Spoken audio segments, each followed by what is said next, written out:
¿Qué tal amigos? ¿Cómo están? Es un gusto saludarlos. Bienvenidos a la edición central de Info TNU. Hola Andrea. ¿Qué tal Pepe? Vamos a los principales títulos de la jornada. El presidente José Mujica aseguró que la política de Argentina le quita sentido al Mercosur. El mandatario dijo que el proyecto del vecino país es del estilo de 1960, con una economía cerrada.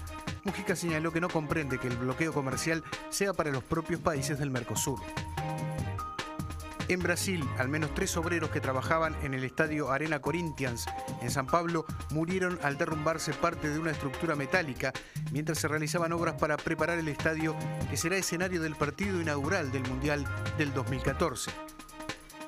Sesiona a esta hora una asamblea de trabajadores de Alas U que analiza el resultado del encuentro con el presidente de la República. La jueza penal Julia Starico tomó declaraciones a los representantes de Nacional y Peñarol por los incidentes en el clásico del pasado domingo. La Suprema Corte de Justicia negó la libertad por gracia a 3 mujeres procesadas por agredir a la joven activista afro Tania Ramírez. Se cumplen hoy 30 años del llamado Río de Libertad, histórico acto por el retorno a la democracia en el obelisco de Montevideo. En la mirada política, el historiador Gerardo Caetano analiza el resultado del último congreso del Frente Amplio. Culminó hace minutos en la Torre Ejecutiva la reunión entre el presidente de la República, integrantes de la cooperativa Alas Uruguay y el PIT-CNT. Sí, esta reunión había sido solicitada días pasados por integrantes de la ex aerolínea Pluna. A la salida del encuentro, los trabajadores informaron que recibieron el visto bueno del presidente Mujica para la continuidad de este proyecto, pero condicionado a que los cooperativistas encuentren una garantía que avale la propuesta. Los voceros consideran que mañana será un día clave para que se presente esa garantía. Y precisamente vamos a escuchar ahora y a ver precisamente lo que ocurría a la salida de la Torre Ejecutiva por parte de los integrantes del PIT-CNT y de la SUBA, en este caso del integrante del PIT-CNT, Marcelo Abdala. Para nuestra alegría tenemos un acuerdo político con el presidente en la cual el Poder Ejecutivo habrá de buscar la forma jurídica de poner a disposición las garantías necesarias para que la justicia pueda resolver vender los aviones a Alas Uruguay. Es una cuestión nueva, aunque de alguna manera la ingeniería esta ya estaba prevista de antes con el fideicomiso, pero es una cuestión nueva, además de que esto abre todo el desarrollo de la empresa que ya tenemos creada, con gerentes contratados, con trabajadores esperando para entrar a trabajar, con toda una ingeniería, digamos, de funcionamiento, porque a su vez esto mismo también acelera la ejecución del préstamo del fondo, ¿no es cierto? Pero eso es otro tema, y lo que falta ahora es pegarle en el clavo en la forma jurídica en que esto que estoy diciendo se desarrolla, que porque la justicia tiene también sus plazos, son bastante perentorios. En este caso, mañana debería estar resolviendo el Poder Ejecutivo. Bien, vamos a cambiar de tema. El presidente de la República criticó la política argentina de cerrar sus mercados. Para Mujica esto le quita sentido al Mercosur.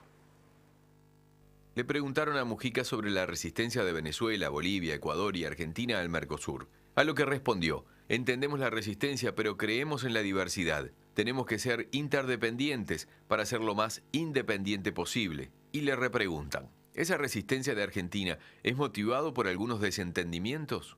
Mujica explica: Argentina tiene un proyecto y tiene todo el derecho a tenerlo, al estilo de 1960. Creen en solucionar los problemas y cada vez se van cerrando más. Puedo entender si esta es la política general de todo el Mercosur, pero cerrarse hacia los mismos países del Mercosur a mí me parece que quita el sentido del Mercosur. Cero Hora pregunta: ¿qué se puede hacer para cambiar eso? El mandatario sostiene que eso depende de ellos, no podemos intervenir, esa es una cuestión de política argentina. Refiriéndose a Brasil, defendió la relación con esa nación y con su presidenta. Resaltó que la Unión Europea es crucial para mantener la diversificación de mercados. Respecto a la marihuana y la regulación del mercado, consideró que hay que reprimir más y dar una alternativa controlada. Sostuvo que Dilma Rousseff tiene miedo de aplicar una medida similar en Brasil, ya que el mercado es muy grande. Por ahora, la medida es reprimir. El Poder Ejecutivo inició una serie de evaluaciones de la gestión ministerial y una proyección de los objetivos para el 2014. Se enviarán varias leyes destinadas a la mejora de infraestructura que posibiliten el desarrollo económico del país. Habrá otras evaluaciones de la gestión de gobierno y se ajustará lo que corresponda para lograr las metas propuestas. Sin embargo, en un primer vistazo, desde el gabinete se resaltaron las acciones en política social.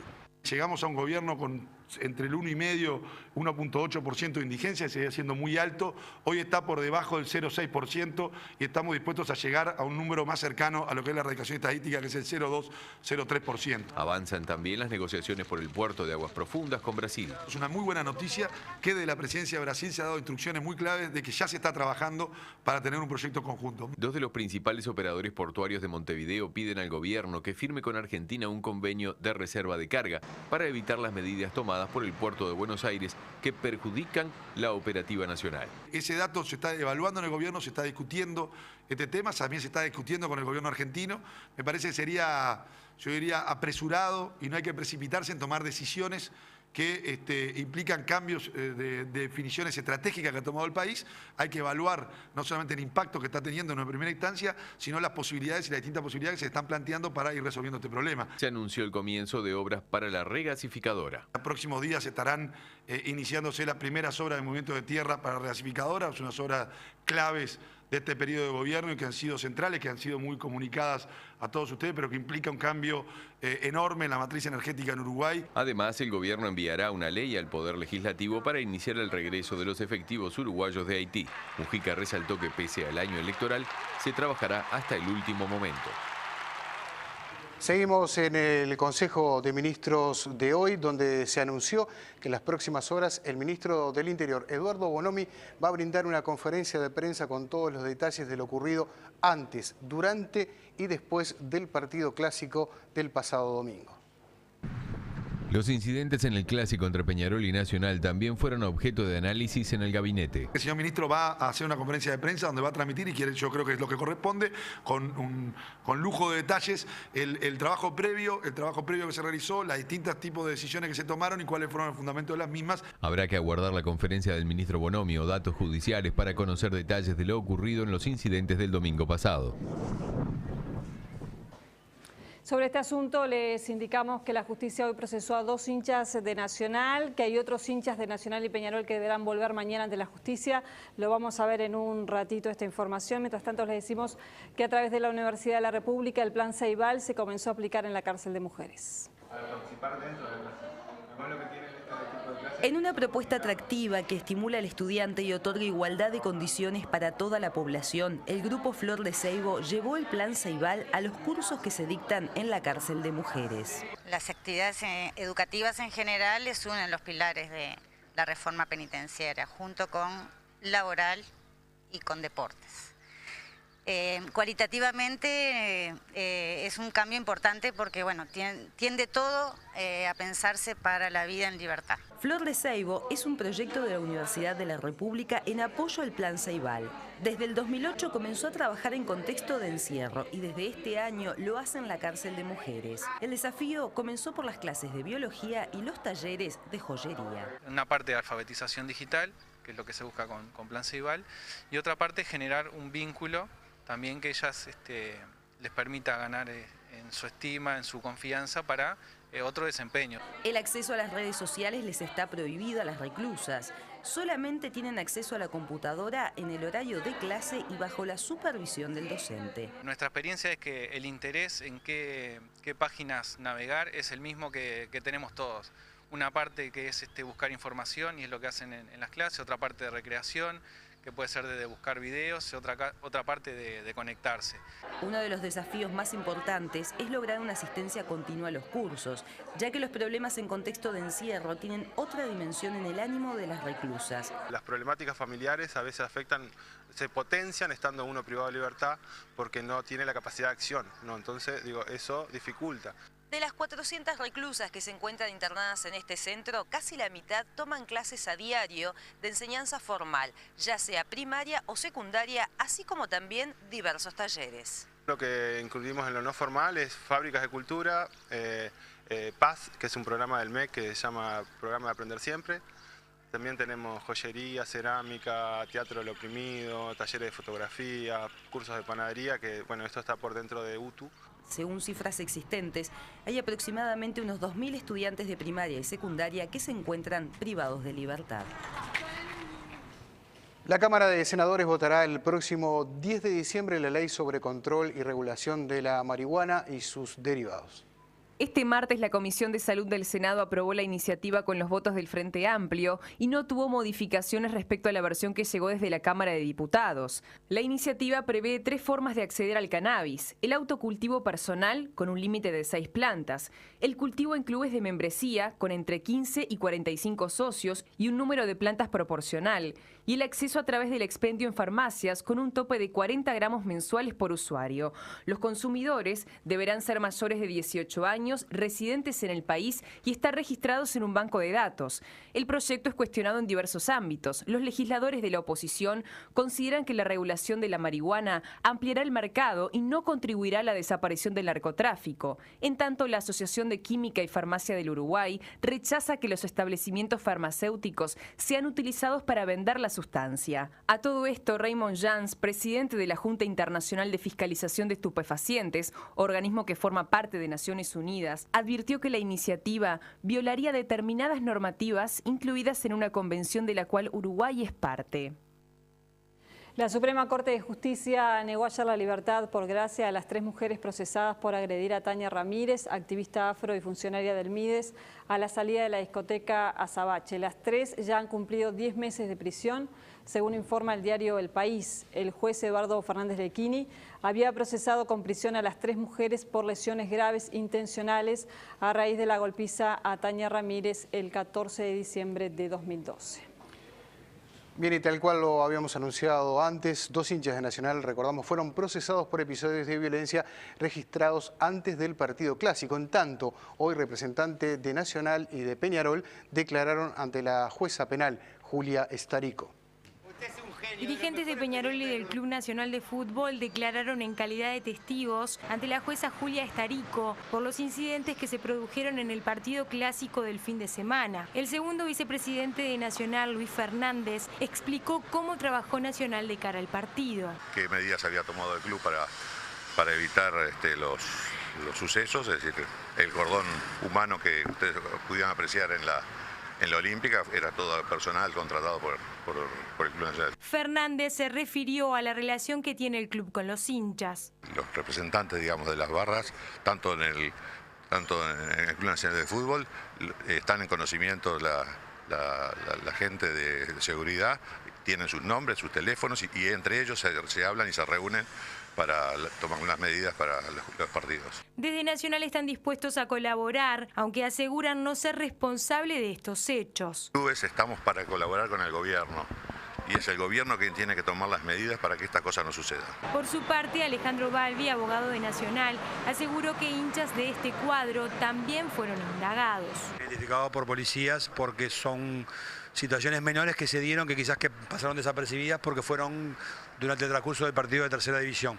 ¿Fueron adentro del estadio? Sí, eran gente que se quería colar de la Olímpica a la Colombes. Por otro lado, Edgar Welker, vicepresidente de Peñarol, dijo que los hinchas violentos no tienen nada que ver con el club y que eso se lo informaron a la justicia. Acá no hay ningún vínculo que tenga que ver con estos violentos con Peñarol y por lo tanto lo que estamos nosotros es colaborando para que se detecten quiénes son las personas que vienen generando este tipo de tropelías y erradicarlas definitivamente del fútbol. Esa es lo que Peñarol quiere, el espíritu de Peñarol es que la Ámsterdam y también la Colombia, seguramente los colegas de ayer harán lo mismo, vuelva a la familia. Welker aseguró que se mantuvieron reuniones previas al partido con la AUF y el Ministerio del Interior para evitar incidentes.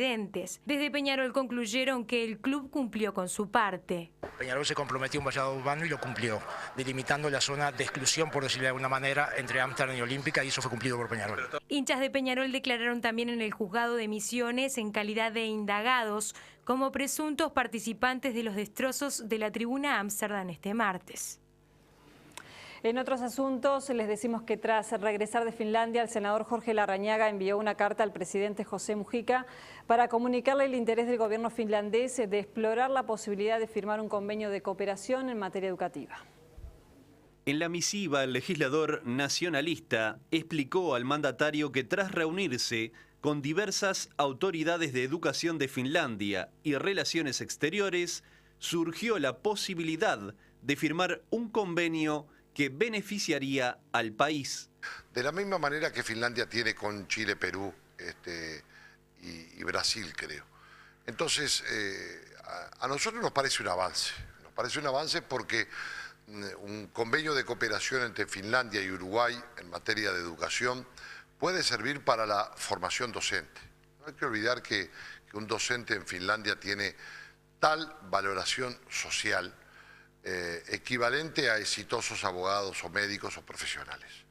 Larrañaga señaló que es una oportunidad para mejorar la educación en Uruguay. Tenemos muy buenos docentes, pero precisamos una valoración en cuanto a la formación del docente y la remuneración del docente y el reconocimiento del docente que rejerarquice todo lo que tiene que ver con la educación pública uruguaya. ¿Cuánto gana un docente allí?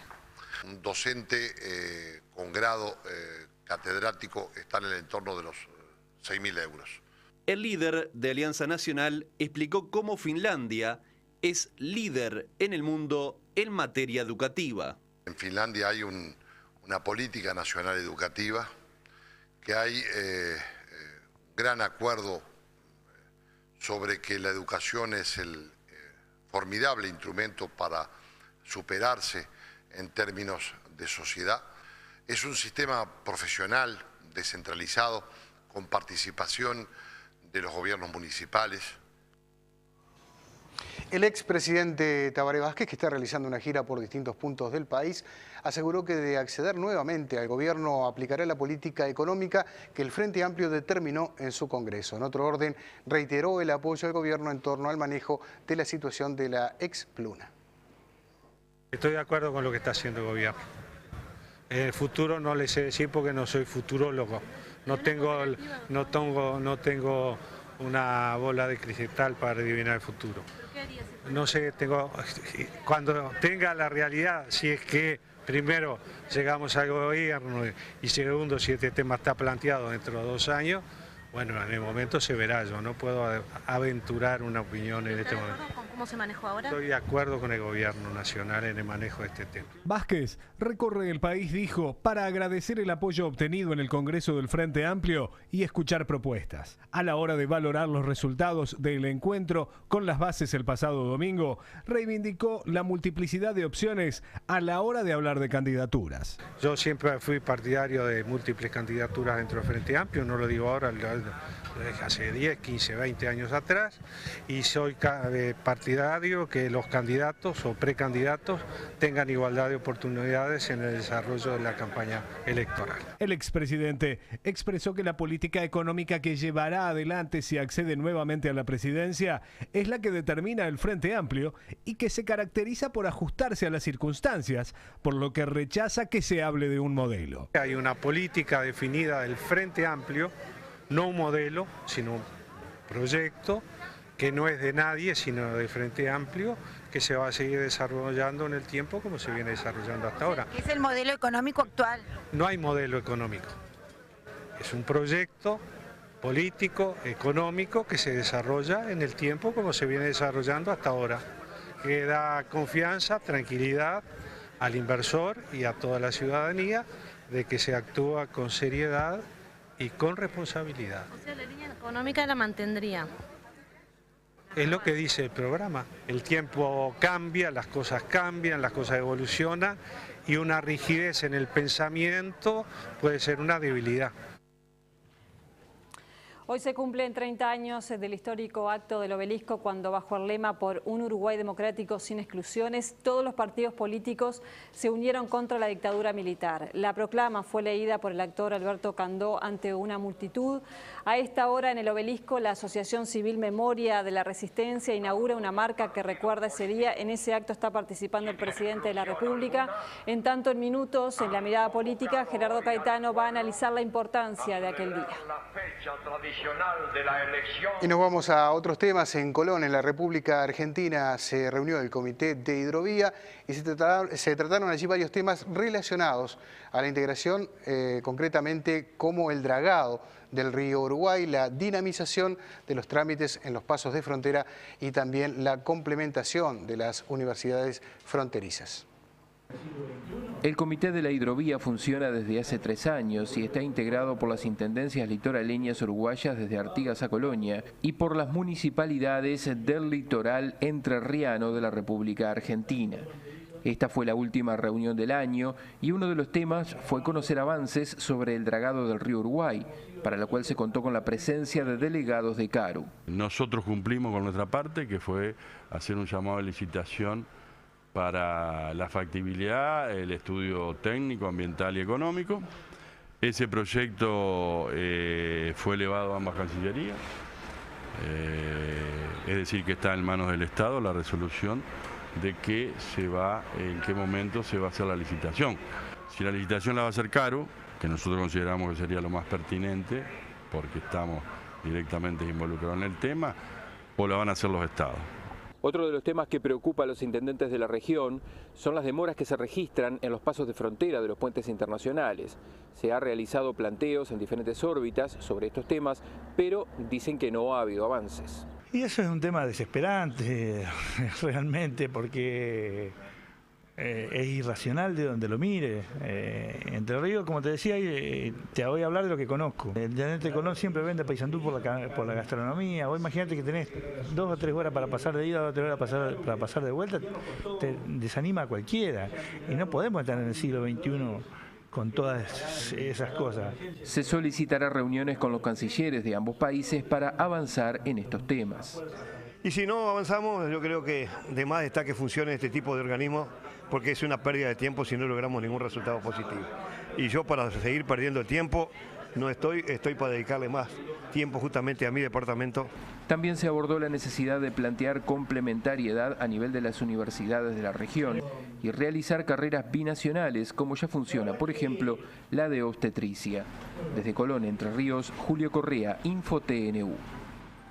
El ministro de Industria, Roberto Kreimerman, concurrió hoy al Parlamento en régimen de comisión general para dar explicaciones sobre varios temas de la Secretaría de Estado. Kreimerman recibió 43 preguntas del senador colorado Pedro Bordaberry sobre la planta regasificadora que se instalará en Puntas de Sayago. Además, habló sobre los procedimientos seguidos por ANCAP en los créditos otorgados a la Expluna, los contratos suscritos con Alur por la producción de biodiesel, el proyecto de reestructura de UTE y el contrato de UTE con Techín.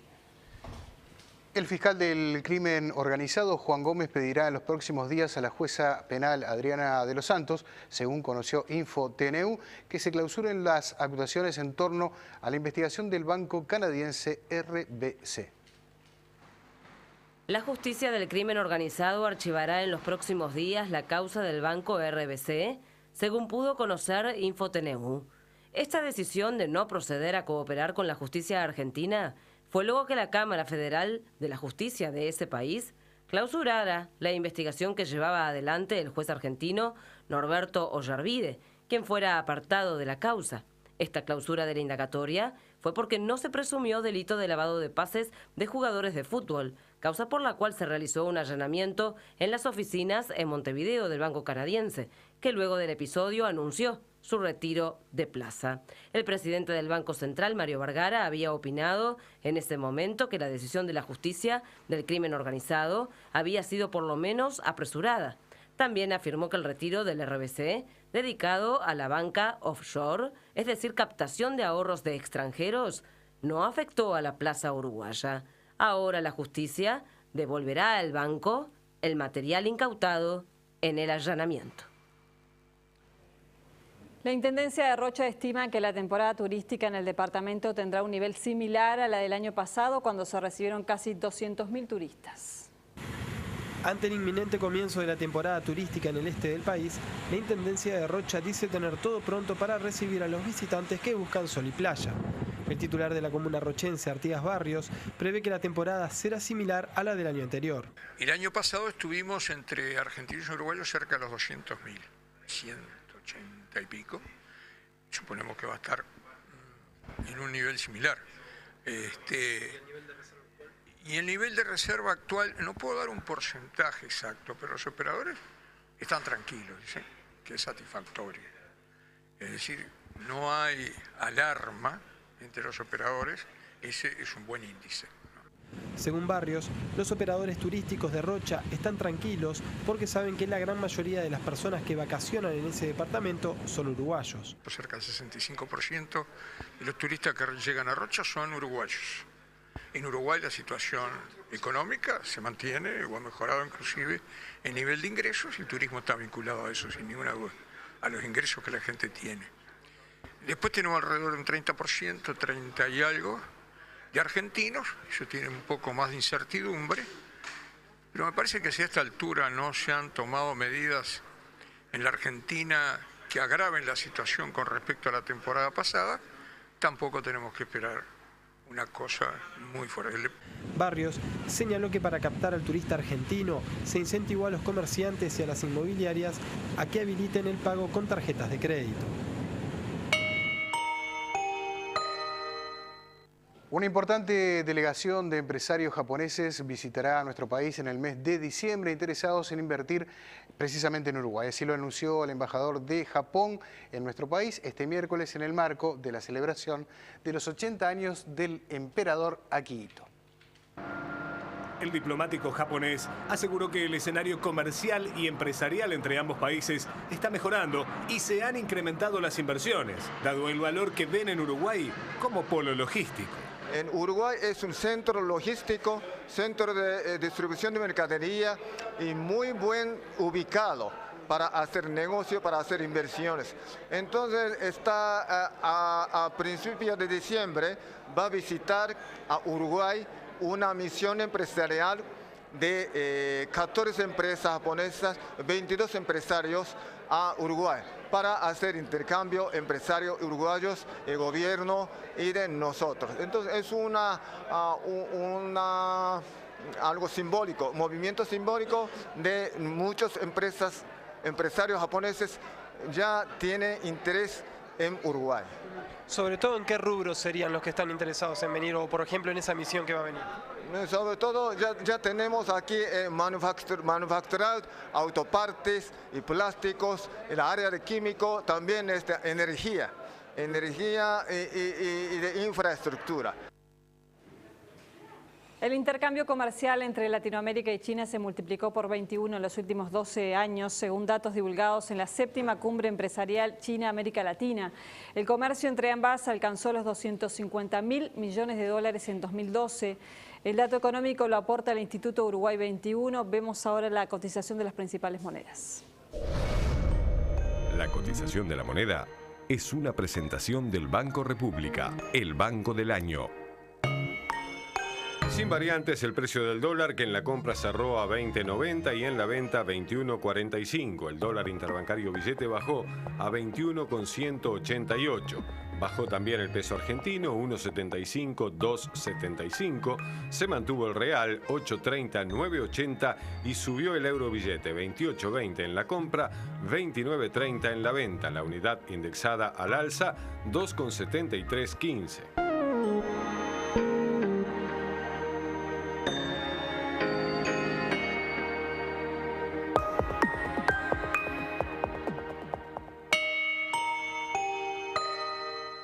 Presenta Antel para Avanza, tercer foro para empresas, 3 de diciembre, Torre de las Comunicaciones.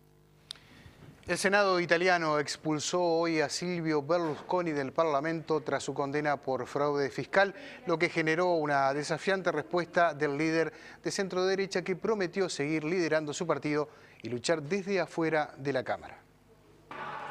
El multimillonario, que ha dominado la política de su país durante 2 décadas, ya ha retirado a su partido de la coalición de Enrico Letta tras 7 meses en el poder, luego de acusar a oponentes de izquierda de montar un golpe de Estado para eliminarlo. Sin la inmunidad parlamentaria de la que gozaba, Berlusconi es ahora más vulnerable a una serie de casos en los cuales está acusado por delitos que incluyen soborno y pago para mantener sexo con menores de edad. y ya no cuenta con suficiente respaldo en el Parlamento para derrocar al gobierno, que el martes ganó con facilidad una votación de confianza sobre el presupuesto 2014 con el apoyo de unos 30 disidentes que abandonaron Forza Italia este mes. El primer ministro Enrico Letta, en declaraciones a la agencia Reuters, dijo que su gobierno está más fuerte ahora porque está unido y cohesionado, luego de obtener el respaldo al presupuesto, y aseguró que avanzaría con su programa de reformas. El Senado declaró a Berlusconi inelegible para integrar el Parlamento después de que la justicia italiana lo condenara como el mentor de un complejo sistema ilegal de facturación inflada para reducir los cargos impositivos de su imperio televisivo, Mediaset. Un giorno di lutto per la democrazia. La violencia llegó a las calles de Honduras luego que las autoridades electorales anunciaron que con el 67% de los votos escrutados, el derechista Juan Orlando Hernández tiene 34,08%. Y Xiomara Castro, esposa del expresidente Manuel Zelaya, derrocado por un golpe militar, alcanzó el 28,92% de las adhesiones. Ampliamos esta y otras noticias. En Honduras se registraron protestas estudiantiles en las que se exigía un nuevo recuento de los votos tras la victoria del candidato oficialista Juan Orlando Hernández, y dejaron al menos 5 detenidos. Los grupos estudiantiles que se manifestaron en Tegucigalpa y chocaron con la policía son simpatizantes del Partido Libertad y Refundación Libre de la candidata Xiomara Castro y del Partido Anticorrupción del candidato Salvador Nasralla, que denuncian un fraude en las elecciones celebradas el domingo. La candidata Castro dijo que dará su punto de vista oficial sobre los resultados este viernes. Los conservadores de la canciller alemana Angela Merkel y los socialdemócratas de centro izquierda llegaron a un acuerdo para formar una gran coalición. 2 meses después de la victoria electoral de Merkel y un mes después de que comenzaron las negociaciones, las dos fuerzas políticas más grandes de Alemania alcanzaron un acuerdo con el que ambas partes se mostraron satisfechas. Las tensiones por la falta de acuerdo estaban generando incertidumbre en los socios de Europa para la concreción de reformas, especialmente en el sector financiero tras la crisis del continente. Por lo menos 30 personas murieron en el naufragio de una embarcación repleta con un centenar de migrantes haitianos que habría embestido un arrecife en las Bahamas, según informaron las autoridades. Fotos de escasa definición tomadas por la Guardia Costera durante una operación de rescate mostraron a las personas aferrándose como podían al casco de la nave, volcado frente al Cayo Staniel. La Fuerza de Defensa de las Bahamas y la Guardia Costera estadounidense iniciaron la operación de rescate el lunes por la noche y habían salvado a 110 personas, de acuerdo con voceros del Ministerio de Defensa.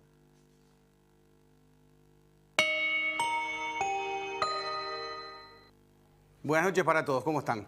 Vamos a comenzar con la información deportiva. Uno de los principales temas fue el derrumbe en el estadio en el cual se va a realizar la apertura del Mundial del año que viene. La policía militar había informado en un primer comunicado de 3 personas fallecidas. Hace minutos se emitió un nuevo comunicado en donde rebajaron a 2 las personas. El que manejaba la grúa que provocó el derrumbe y una persona, un trabajador que estaba colocando unos asientos en una tribuna inferior. Vamos a ver el informe.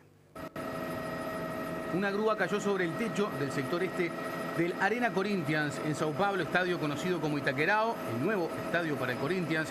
La consecuencia material, que es lo menos importante en el tema, es que se perdió parte de la estructura, que va a recibir nada más y nada menos que la apertura del Mundial Brasil 2014 y además como partidos importantes también una de las semifinales del Mundial del año que viene.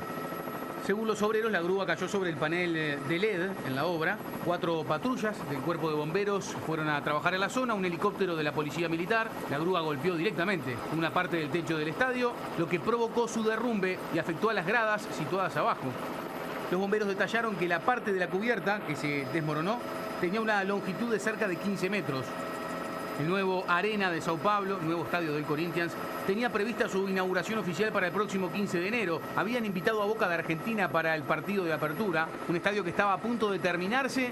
En diciembre las obras debían estar totalmente finalizadas. Ahora hasta el 2 de diciembre se suspenden las obras por luto y todavía se espera que la FIFA defina si realmente ahí, en conjunto con Brasil, va a ser la ceremonia y también el partido inicial del Mundial. Arrancó como una broma de un portal de internet, que hackers se habían metido en la página de la FIFA y que tenían los grupos del Mundial. Y el grupo de Uruguay era bastante interesante, míralo. El sitio eldeforma.com, sitio de noticias curiosas y sátiras, daba la información sobre el hackeo a la página de la FIFA y había descubierto los grupos para la Copa del Mundo del año que viene. El propio medio que difundió la noticia se encargó de explicar que se trataba nada más que de una broma en la cual cayó la prensa mundial, fue levantada por medios internacionales. En esta broma, en este hackeo falso, Uruguay integraba el grupo B para el Mundial, junto con Ghana, Japón y Grecia. El primer partido de la Celeste estaba previsto para el 13 de junio en Bahía, el segundo el 18 de junio en Maracaná, en Río, y el tercero en Curitiba, el 23. El grupo A era el grupo de la muerte, lo integraban Brasil, México, Inglaterra y Francia. El C, Colombia, Costa Rica, Bosnia y Camerún. El grupo D, Alemania, Holanda, Chile y Australia. El grupo E, Bélgica, Honduras, Costa de Marfil e Italia. El grupo F, Suiza, Rusia, Nigeria y Estados Unidos. El grupo G, Argentina, Portugal, Irán y Argelia. Y el grupo H lo integraban España, Croacia, Corea del Sur y Ecuador. Bueno, pusieron arriba de la mesa y jugaron un poco con eso de la noticia y de tener la primicia y de no quedarse atrás. Y así los medios fueron levantando lo que era una broma. Vamos a ver si les parece lo mejor de la Copa UEFA en la jornada de hoy con un gol de Edinson Cavani para la victoria de su equipo. Penúltima fecha, fase de grupos de la UEFA. En el Parque de los Príncipes, Cavani titular, Paris Saint-Germain frente a Olympiacos. Gol de Ibrahimovic, octavo en la Champions para él a los 7 minutos. El griego Konstantinos Manolas, el 1-1 del partido. Va a llegar el gol de Edinson Cavani, el tercero para el uruguayo en la Champions. Victoria del París 2-1. Es líder del grupo C con 13 puntos. Olympiacos y Benfica están en la segunda posición.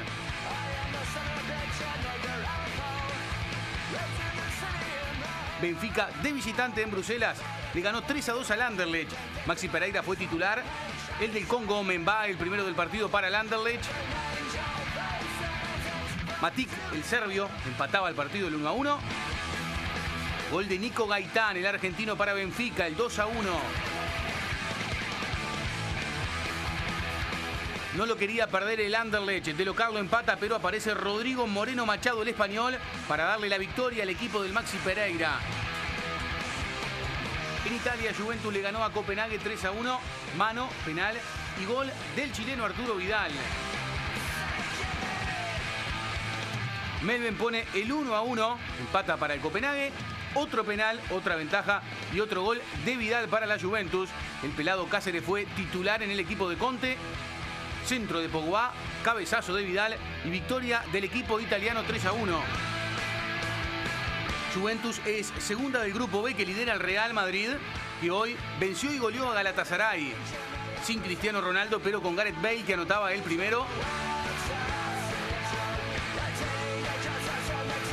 Bulut ponía el 1-1 para el equipo de Muslera, que no está, por supuesto, jugando. Centro de Di María y gol de Arbeloa.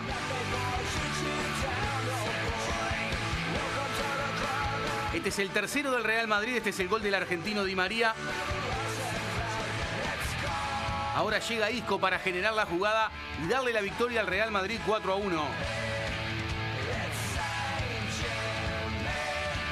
Además, en la jornada de la UEFA, Manchester United de visitante en Alemania goleó al Leverkusen 5-0. Bayern Múnich le ganó al CSKA de Moscú 3-1. Robben marcaba el primero. Mario Götze ponía el segundo para el Bayern Múnich, para el equipo que dirige Guardiola. El japonés Honda empataba desde el punto del penal. Y este es el gol de Thomas Müller. Bayern Múnich es el líder del grupo D. El Manchester City está segundo. Ambos equipos ya están clasificados para los octavos de final. Danubio, River, Nacional, Liverpool pelean por el torneo local. Danubio consiguió su primer título uruguayo, el campeón uruguayo en 1988, hace 25 años, y lo queremos recordar de esta manera. Fue el 27 de noviembre de 1988, un gol de Rubén Polillita da Silva para la victoria frente a Progreso y el título de campeón uruguayo. El Polillita terminó como goleador del torneo con 23 tantos. Y así fue como se formó el Danubio, que ese año, en el 87, Danubio peleaba el descenso. Porque una cosa es hablarlo, otra cosa es vivirlo. En aquel momento me acuerdo que Danubio tenía 22 puntos que había hecho el año pasado, el año 86, y peleaba el descenso. Y este hombre se jugó a todos los jóvenes del club y el único ingreso era yo. En aquel momento creo que Danubio daba espectáculo. y creo que la gente iba al estadio a ver un espectáculo, porque le gustaban cómo jugaban al fútbol, no eran porque eran todos hinchas de Danubio, porque te digo que llenamos estadios chicos, eran seguidores de buen fútbol, de buen juego, principalmente de mitad de cancha para adelante. Danubio fue el equipo más goleador del torneo, ganó la primera rueda con 5 puntos sobre Peñarol y en la segunda consiguió 2 puntos más que Defensor. Finalmente se quedó con el campeonato uruguayo con 9 puntos de ventaja sobre sus más cercanos perseguidores, que fueron Peñarol y Defensor, hecho que solamente se había dado en 3 oportunidades. El ingeniero del campo, la verdad, que para mí fue una persona importantísima en el fútbol uruguayo. Teníamos doble incentivo, teníamos económico en todo. Teníamos premios por 3 goles, eso motivaba al Polillita, motivaba a todos ellos, tenían los contratos a veces por goles también. Una vuelta le hicimos 6 goles a Wander y nos dieron triple premio. Se proponían lograr el objetivo ese, que en definitiva te ves a la distancia y era un montoncito de dinero, pero claro, se ganaba muy poco. Danubio conquistó el campeonato uruguayo de 1988 perdiendo solamente 8 puntos, 2 derrotas y 4 empates en 24 Final partidos. en el último partido con Progreso, cuando hace el Policita Silva el gol, el 1-0 que le ganamos a Progreso. Ahí es cuando damos la vuelta en Jardines, donde la gente inunda Jardines. O sea, el Jardines que hoy está abajo, ¿no? O sea, abajo de esta cancha que hoy está en Jardines, ¿no?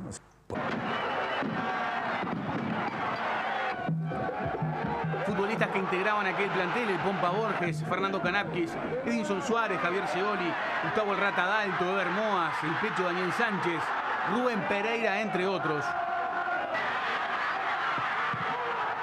A través de ese equipo, los 11 jugadores se vistieron con la celeste. Los 11 jugadores titulares de Danubio, campeón del 88, los 11 vistieron la celeste. Y 9 juntos, una vez.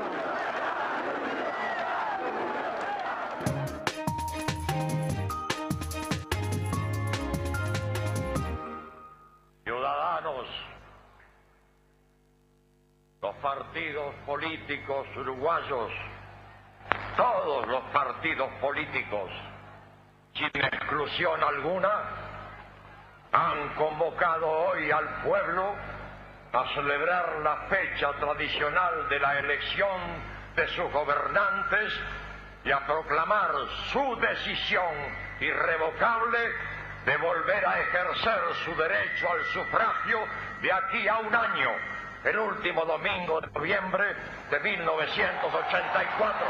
En plena dictadura, el 27 de noviembre de 1983, los partidos políticos uruguayos organizaron el acto del obelisco bajo la consigna por un Uruguay sin exclusiones. Al pie del obelisco de los constituyentes de 1930 y bajo la mirada atenta de miles de uruguayos, Alberto Candó, primer actor de la Comedia Nacional, leyó la proclama. En el estrado del acto se ubicaron más de 100 políticos y sindicalistas que abarcaban todo el espectro político y que expresaban su nivel de unidad nunca antes alcanzado en reclamo de democracia. Al día siguiente, el régimen dictatorial emitió un mensaje por cadena nacional en el cual repudiaban el acto y la proclama, el mismo leído por el dictador Gregorio Álvarez.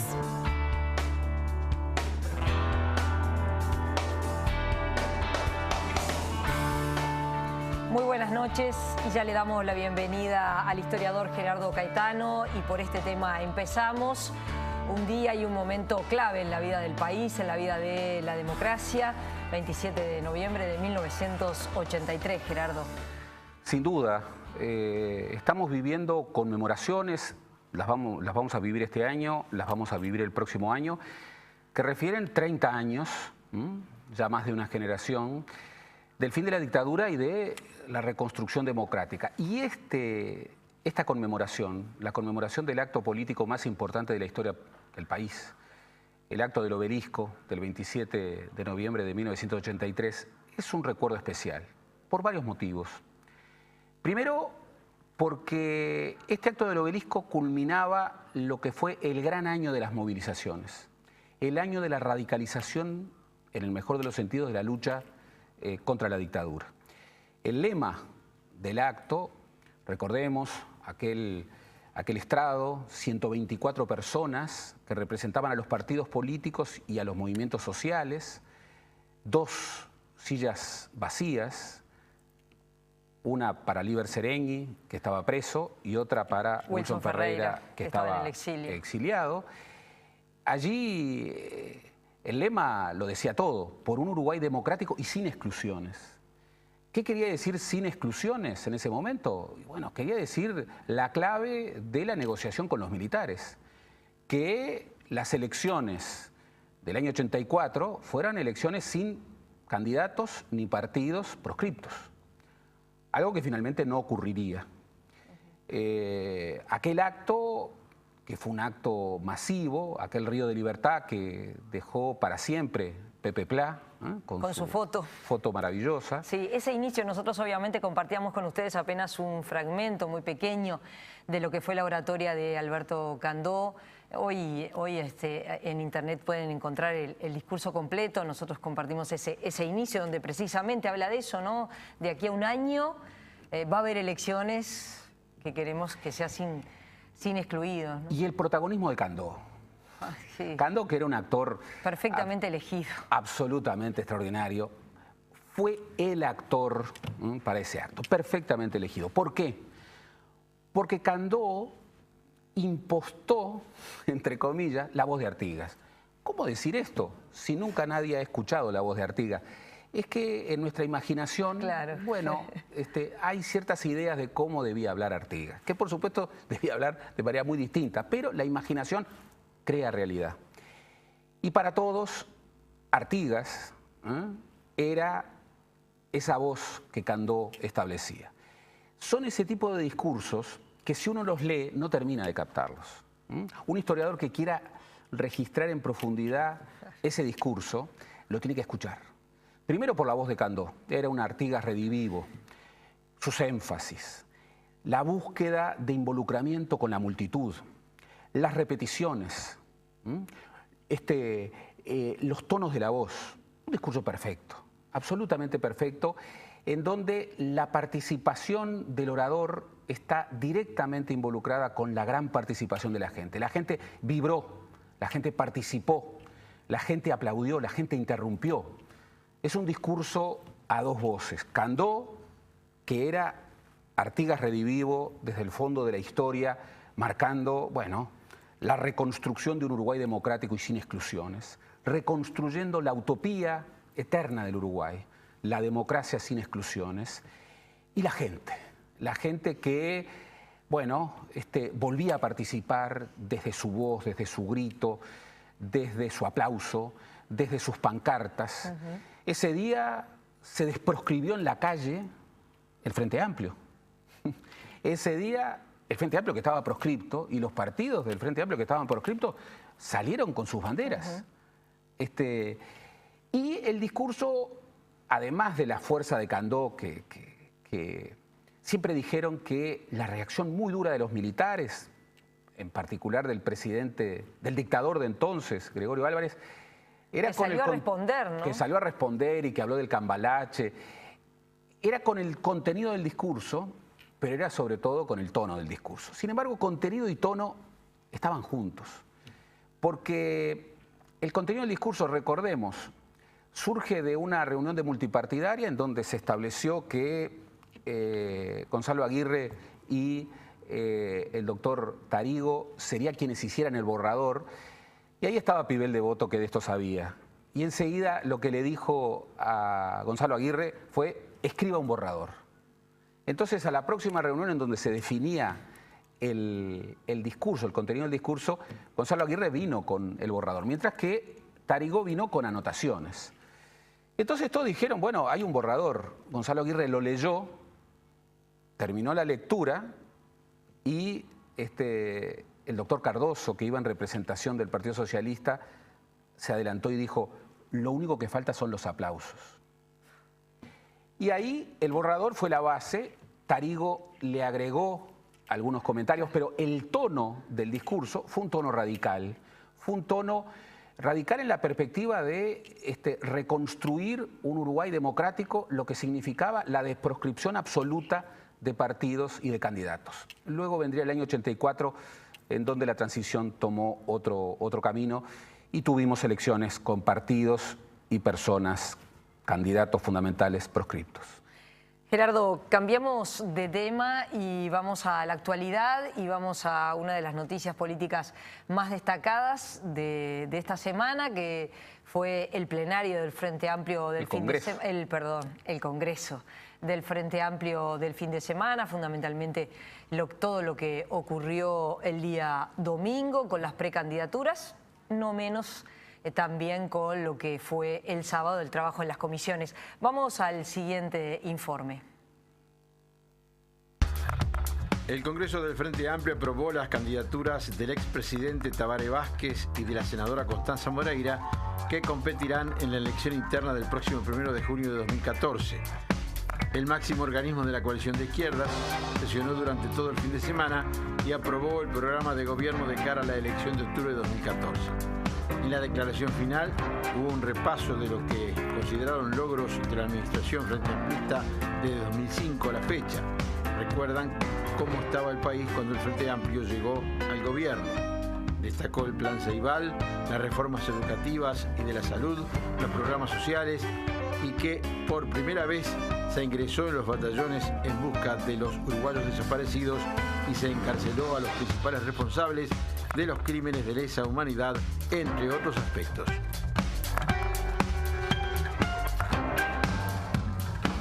Bueno, ¿cómo viste el Congreso? Fue un Congreso que tenía una previsión de preocupación en algunos sectores y en algunas figuras del Frente Amplio.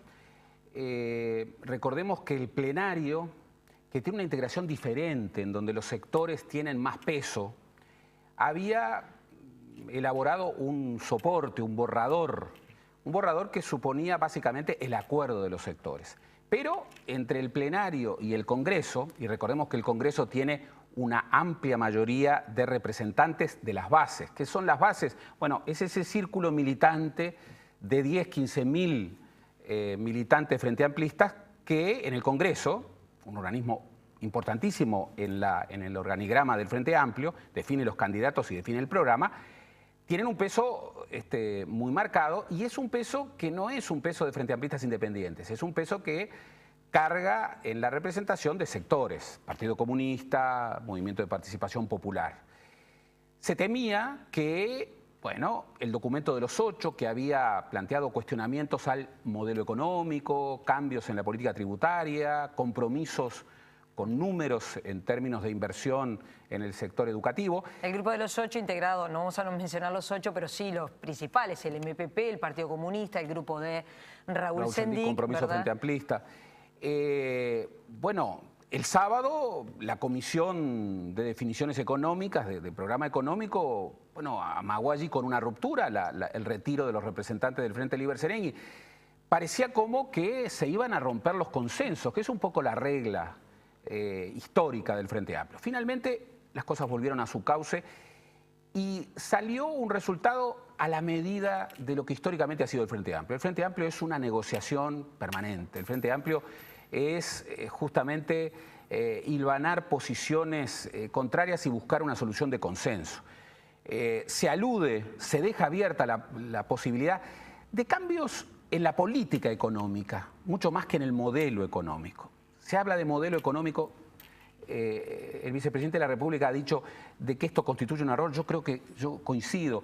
Hablar de modelo económico hoy, y sobre todo en relación a lo que ha sido la política económica de las dos administraciones frente amplistas, puede llevar a equívocos. Pero allí se habla de la posibilidad de cambios en la política económica, se acuerdan algunas medidas como la expansión del impuesto a primaria a sectores que hoy no lo pagan. Yo creo que es una medida reclamada dentro y fuera del Frente Amplio. Se abre la posibilidad de rediscutir aspectos tributarios en relación con el incremento del valor agregado. Se habla de la posibilidad de seguir mejorando la calidad del gasto, pero seguir mejorando la calidad de la inversión en el sector educativo. Se abren dos temas, bueno, que el tiempo dirá: la posibilidad de una reforma constitucional, la posibilidad de una reforma judicial. Recordemos que el Frente Amplio nunca ha sido en toda su historia un actor constituyente, un actor que haya definido, en acuerdo con otros sectores, con otros partidos, bueno, un borrador de nueva Constitución. La propuesta de cambiar la Constitución es una propuesta que primero deberá tener el consenso interno del Frente Amplio, y eso al igual que lo que ocurre en la reforma judicial prevista, no está tan claro. Y finalmente, la habilitación en términos de igualdad de condiciones de las dos candidaturas. Estaba la preocupación respecto a que algunos querían habilitar la candidatura de Tabaré Vázquez en términos de candidato oficial del Frente Amplio y luego habilitar la otra candidatura. Hubiera sido un grave error que en primer lugar hubiera perjudicado a Tabaré Vázquez. Tabaré Vázquez insistió mucho en que no quería ser un candidato oficial, sino que quería igualdad de condiciones.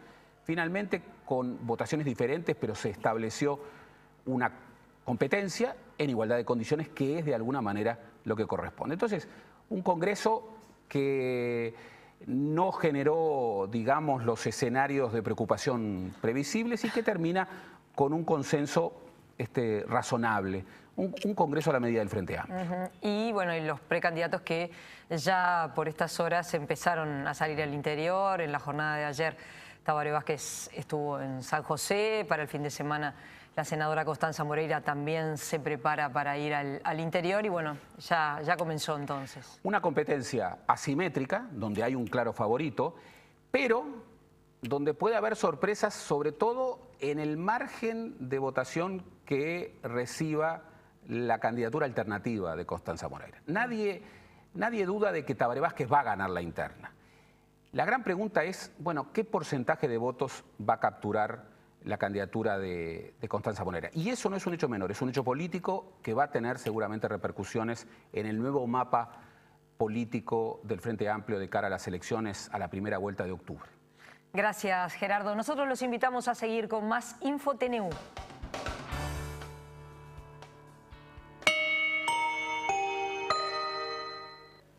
Se conocieron hoy los premios anuales de literatura 2013 otorgados por la Dirección Nacional de Cultura a escritores uruguayos con obras inéditas y editas.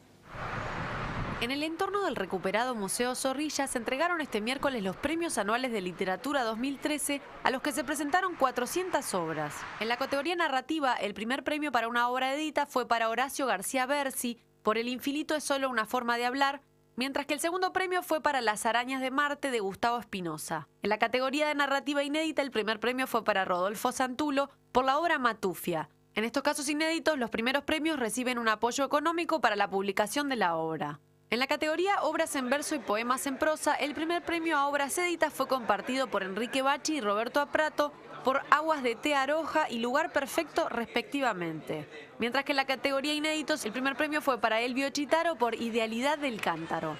El director nacional de Cultura, Hugo Achugar, resaltó la realización del evento en el Museo Zorrilla y habló sobre el nombre del premio, que este año pretende homenajear al fundador de la editorial Banda Oriental, fallecido el pasado viernes. Así como los premios de artes visuales llevan nombre, los premios de letras deberían de llevar nombre.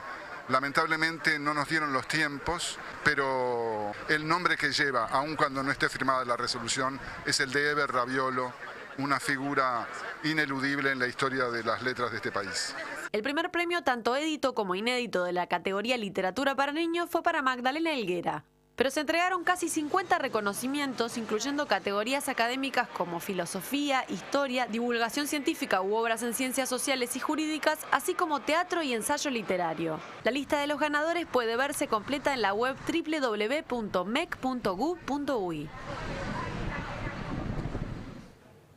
Vemos ahora el pronóstico del tiempo de Nubel Cisneros. Este jueves tendremos una mañana fresca con nieblas y neblinas, temperaturas que ascienden gradualmente, generando una tarde cálida a calurosa con buena presencia de sol. Mientras que la noche se presentará fresca, con cielo despejado y vientos leves del sector oeste. El viernes comienza fresco con cielo ligeramente nublado. En la tarde seguirá el tiempo estable, evolucionando de cálido a caluroso, con importantes periodos de sol, mientras que la noche se presentará agradable con cielo despejado. En capital y área metropolitana se espera una mañana fresca con escasa nubosidad. La tarde seguirá templada a cálida con buena presencia de sol. En los próximos días continuará el tiempo estable con madrugadas frescas, evolucionando de cálido a caluroso en la tarde con importantes periodos de sol. Antes de la despedida, amigos, les contamos que el presidente de la República, José Mujica, realizó declaraciones con respecto a la situación de la cooperativa Alas U y también habló sobre la violencia en el deporte, concretamente en el fútbol. Esto ocurrió luego de culminado el acto en celebración de los 30 años del célebre acto Río de la Libertad en el Obelisco de Montevideo. Y hay otros temas también. Sí, les agregamos que hay un comunicado de la Dirección de Loterías y Quinielas porque fueron suspendidos los sorteos del día de hoy de la quiniela, tómbola y también el juego Quini debido a un paro de funcionarios de esa dirección.